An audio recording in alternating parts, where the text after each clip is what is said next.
Dear students, we already know now the importance of scoring matrices. Instead of scoring the same score for all types of matches or mismatches, scoring matrices allow us to have a flexible scoring scheme. So by flexible scoring scheme, I mean that substitution of specific amino acids by others is scored differently. And similarly for matches and mismatches, all of the scores are computed based on the frequency of occurrence of these amino acids in similar protein sequences. So how do we arrive at these scoring matrices? In this module, we're going to talk about that. So you already know the purpose of scoring matrices and their utilization, but just to give you an overview, we compare biological sequences by aligning them, or we call it the pairwise sequence alignment. And during this alignment, we rank the matches between sequences using scoring matrices. So by looking at the chemical properties of these amino acids, we can actually see which amino acid should get a higher score and which amino acid substitution should get a lower score. In this slide, you can see the 20 different amino acids that are listed here. And in this colorful diagram, you can see their chemical properties as well. For instance, the green ones are the polar amino acids. The brown ones, as indicated here, are the charged amino acids. Lots of hydrophobic amino acids. All of them are here in this big Venn diagram. Aliphatic, hydroxylic, tiny, basically it means very small. And small here means that larger than tiny but still very small. And of course acidic amino acid and basic amino acids here. So these are the different properties of amino acids that make them get substituted or conserved within the protein sequences. So this is very important to understand. So next, this has been reported by Robinson and Robinson several years ago that each amino acid has a specific frequency of occurrence on average. So it means alanine has about 0.078 occurrence on a scale of 1, and similarly arginine, asparagine, cysteine, and you can look at this entire table like that. Now, how did they compute this frequency? So what they did was they took up similar protein sequences and counted the occurrence of each amino acid and normalized it between 0 and 1. So let's see how to compute this matrix. Let's assume that we live in a very simple world and we only have 3 amino acids.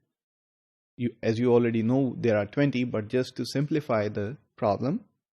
So we have 3 amino acids in this example. And our proteins are also very small in sequence and they comprise of just 4 amino acids. Okay. So what you need to do next is you need to count how many A's are converted into A and how many A's are converted into B's. Similarly, how many A's are converted into C. And you make all of these combinations, as you can see, and count that is, you observe the frequency.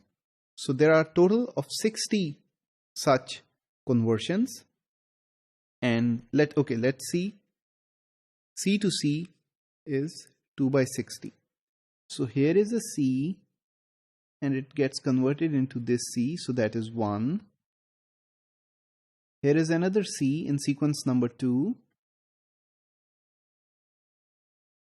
that gets converted to a C in sequence number 3. So you have 2. Okay, if you want to consider, let's say, B to B, so you have 6 B's going to other B's out of a 60. So let's count them just to help you practice. So we are considering this conversion.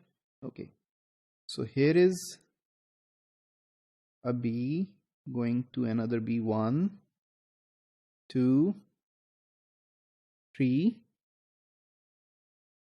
4, 5, and 6. So you have 6 over 60. In this way, you count all of these conversions and you list the observed frequencies. And the observed frequencies here are for the entire set of proteins. So here 4 over 24 will mean you have 1, 2, 3, and 4. So you have 4 over 24, and here the Fij is computed and Fi is computed. So Fij is the conversion of one amino acid to another, while Fi is the frequency of each amino acid. So now you have a list here, and these lists have been put here for you. So the entry in S, that is the scoring matrix, Ij, so any entry can be computed by simply computing the log to the second base here of Fij over Pij. So what is Pij? So Pij is simply the frequency of occurrence of an amino acid if they are the same. If Fij, that is I is not equal to j, then the Pij equals 2 into Fi into Fj. So this will help you compute Pij, and Fij is already with you, that is here.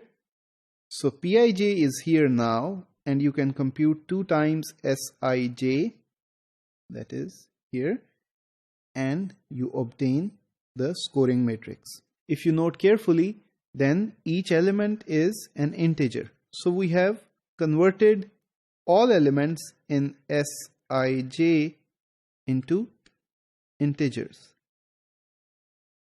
So our scoring matrix for our small 3 amino acid world is given here.